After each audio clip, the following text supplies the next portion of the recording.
Hi friends, எல்லோரும் எப்படி இருக்கீங்க?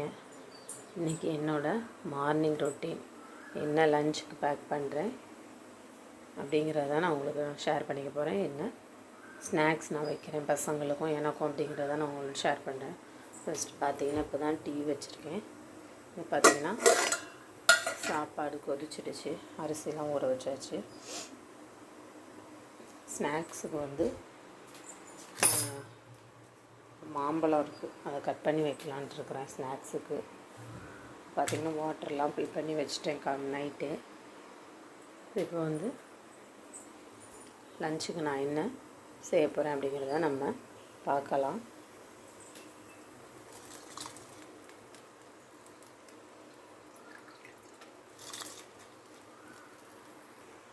பார்த்திங்கன்னா நான் பீட்ரூட் சாதம் தான் செய்ய போகிறேன். பீட்ரூட் சாதம் செஞ்சுட்டு முட்டை வேக வச்சிடலாம். ஸோ பீட்ரூட் எடுத்து வச்சாச்சு, முட்டையை வேக வச்சுட்டு பீட்ரூட் சாதம் இதுதான் இன்றைக்கி லஞ்சுக்கு. ஸ்நாக்ஸுக்கு வந்து நான் சொன்ன மாதிரி மாம்பழம் கட் பண்ணி வைக்க போகிறேன். ஏன் பீட்ரூட் சாதம் சிம்பிளானா நைட்டு சிக்கன் குழம்பும் பூரியும் செஞ்சுருந்தேன். அதுவே பார்த்திங்கன்னா கொஞ்சம் மிச்சம் நிறையா இருக்குது. ஸோ இதை காலி பண்ணணும். பசங்களுக்கு இந்த குழம்பு கொடுக்க வேண்டாம் அப்படிங்கிறதுனால பசங்களுக்கு மட்டும் பீட்ரூட் சாதமும் முட்டையும். இப்போ நாங்கள் வந்து சாப்பாடு குழம்பு பூரி மாவு இருக்கிறதுனால எல்லாத்தையும் ஷேர் பண்ணி சாப்பிட்டுப்போம். ஸோ இது எல்லாமே காலி ஆகிடும். அதனால் ஸோ இன்றைக்கி வந்து ரொம்ப லேசியான சிம்பிளான ஒரு லன்ச்சு தான் இன்றைக்கி நான் ப்ரிப்பேர் பண்ணுறேன். நீங்கள் உங்கள் வீட்டில் உங்கள் பசங்களுக்கு என்ன பேக் பண்ணீங்க அப்படிங்கிறத மறக்காமல் கமெண்ட் பண்ணுங்கள்.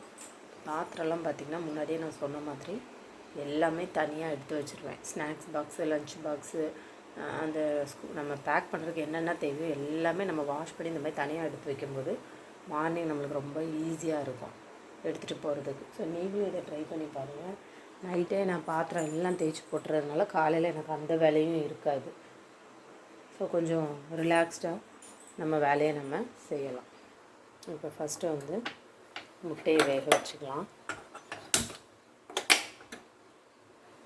அப்புறம் பீட்ரூட்டெல்லாம் நான் பீல் பண்ணிவிட்டு, அது பாத்திரம் சின்னதாக இருக்க போல் நிற்க மாட்டேங்குது. பீட்ரூட்டெல்லாம் நான் எல்லாம் பண்ணிவிட்டு துருவிட்டு நான் சாதம் கிளறும்போது உங்களுக்கு நான் ஷேர் பண்ணுறேன். பீட்ரூட் சாதத்துக்கு பீட்ரூட் துருவி வச்சுட்டேன், வெங்காயம் கட் பண்ணி வச்சுருக்கேன். இது பார்த்திங்கன்னா கடாய் வச்சு எண்ணெயும் ஊற்றிட்டேன்.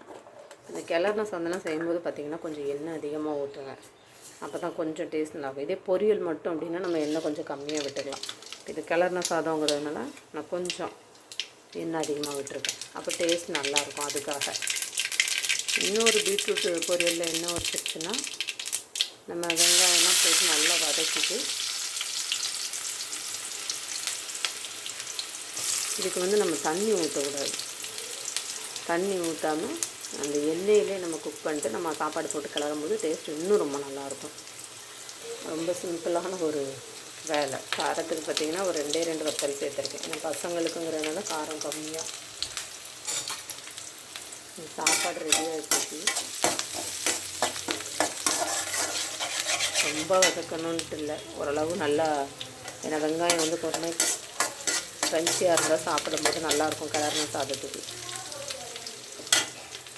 இது வந்து கொஞ்சமாக சீரகம் ஆட் பண்ணிக்கலாம். இப்போ நம்ம பீட்ரூட்டை சேர்த்துக்கலாம். தண்ணி எதுவும் ஊற்றாமல் இந்த மாதிரி மேலே நல்லா வதக்கிக்கலாம். கொஞ்சமாக உப்பு சேர்த்துட்டு இதை அப்படியே மூடி வச்சு சிம்மில் வச்சுட்டிங்கன்னா ஒரு 5 to 7 மினிட்ஸில் சூப்பராக குக் ஆகி வந்துடும். பார்த்திங்கன்னா சாப்பாடு வெந்துருச்சு, நான் வடித்து விட்டுட்டேன். பார்த்திங்கன்னா பீட்ரூட் சாதத்துக்கு வந்து உப்பெல்லாம் போட்டு மூடி வச்சிட்டேன். இதிலையே வெந்துடும். நம்ம இதில் தண்ணி எதுவுமே ஆட் பண்ண வேண்டாம். ஒரு 5 மினிட்ஸ் கழித்து நம்ம இதை ஆஃப் பண்ணிடலாம். தேங்காய் வந்து பொரியலாக இருந்தால் சேர்த்துக்கலாம். இப்போ நம்ம வந்து சாதம் கிளறதுனால நான் தேங்காய் எதுவும் ஆட் பண்ணிக்கலாம், அவ்வளோதான். ஸ்நாக்ஸுக்கு பார்த்திங்கன்னா அங்கே வந்து கொய்யாப்பழம் கட் பண்ணி வச்சுருக்கேன். இங்கே வந்து மேங்கோ கட் பண்ணி வச்சுருக்கிறேன். ஸோ பசங்களுக்கு வந்து கொய்யாப்பழமும் எனக்கு வந்து மேங்கோவும் கட் பண்ணியிருக்கேன். பசங்களுக்கு ஒரு 2-3 பீஸ் வந்து மேங்கோவும் வச்சுட்டு இதுதான் வந்து இன்றைக்கி பார்த்திங்கன்னா ஸ்நாக்ஸு.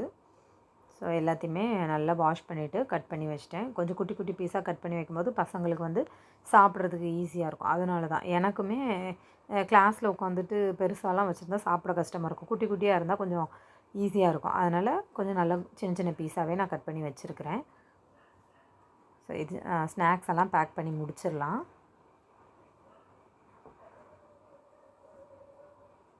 இங்கே பார்த்தீங்கன்னா சாப்பாடு எல்லாம் ரெடி பண்ணிவிட்டேன். முட்டை எல்லாமே எடுத்து வச்சாச்சு. இங்கே வந்து பீட்ரூட் சாதமும் கிளறி வச்சுட்டேன். இப்போ இதை வந்து பேக் பண்ணுற வேலை மட்டும்தான். இனிமேல் வந்து கடகடன்னு நம்ம பேக் பண்ணிடலாம். ஃபஸ்ட்டு பசங்களுக்கு எடுத்து வச்சிடலாம். பீட்ரூட் சாதம் அவங்களுக்கு பிடிக்கும், அதனால் கொஞ்சம் விரும்பியே சாப்பிடுவாங்க.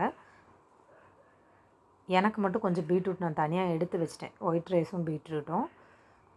ஏன்னா சிக்கன் குழம்பு இருக்கிறதுனால கொஞ்சம் நான் சாப்பாடு எனக்கு கிளறல, பசங்களுக்கு மட்டும்தான் செஞ்சுருக்கேன். ஸோ ஃபஸ்ட்டு சாப்பாடை வச்சுட்டு முட்டைங்கிறதுனால நான் சாப்பாட்டுக்குள்ளேயே முட்டை வச்சுருவேன். வச்சு க்ளோஸ் பண்ணிட்டேன்னா பசங்க எடுத்து சாப்பிட்ருவாங்க. இப்போ பார்த்திங்கன்னா லஞ்ச் பேக் பண்ணியாச்சு.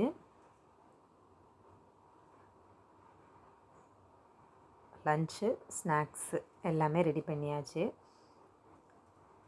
உங்களுக்கு இது வந்து ஒரு சில கொஞ்சம் ஐடியா கிடைக்கும். என்ன வந்து நம்மளே குழம்புவோம். என்ன வந்து பேக் பண்ணலாம், இன்றைக்கி என்ன ஸ்நாக்ஸ் வைக்கலாம், என்ன லஞ்ச் பண்ணலாம் அப்படின்னு நம்ம யோசிச்சுட்ருப்போம். ஸோ இதை பார்க்கும்போது உங்களுக்கு ஒரு ஐடியா கிடைக்கலாம். அதுக்காக தான் நான் ஷேர் பண்ணுறேன். நீங்கள் என்ன பேக் பண்ணுவீங்க, என்ன லஞ்ச் நீங்கள் வைப்பீங்க, என்ன ஸ்நாக்ஸ் வைப்பீங்கிறது எனக்கு கீழே கமெண்ட் பண்ணுங்கள். ஸோ ஃபஸ்ட்டு நான் பசங்களுக்கு பேக் பண்ண ஆரம்பிச்சிட்டேன். லஞ்ச் வந்து லாஸ்ட்டாக சாப்பிட்றதுனால அது கீழேயும் ஃபஸ்ட்டு ஸ்நாக்ஸ் தான் சாப்பிடுவாங்க. அதனால் ஸ்நாக்ஸ் பாக்ஸ் மேலேயும் வச்சுட்டு ஸ்பூனையும் உள்ளே போட்டு பேக் பண்ணியாச்சு. ஸோ இதை எடுத்து வச்சிடலாம். நம்ம சேனல் பிடிச்சிருந்துச்சுன்னா லைக் பண்ணுங்கள், ஷேர் பண்ணுங்கள், மறக்காமல் சப்ஸ்கிரைப் பண்ணி எனக்கு சப்போர்ட் பண்ணுங்கள்.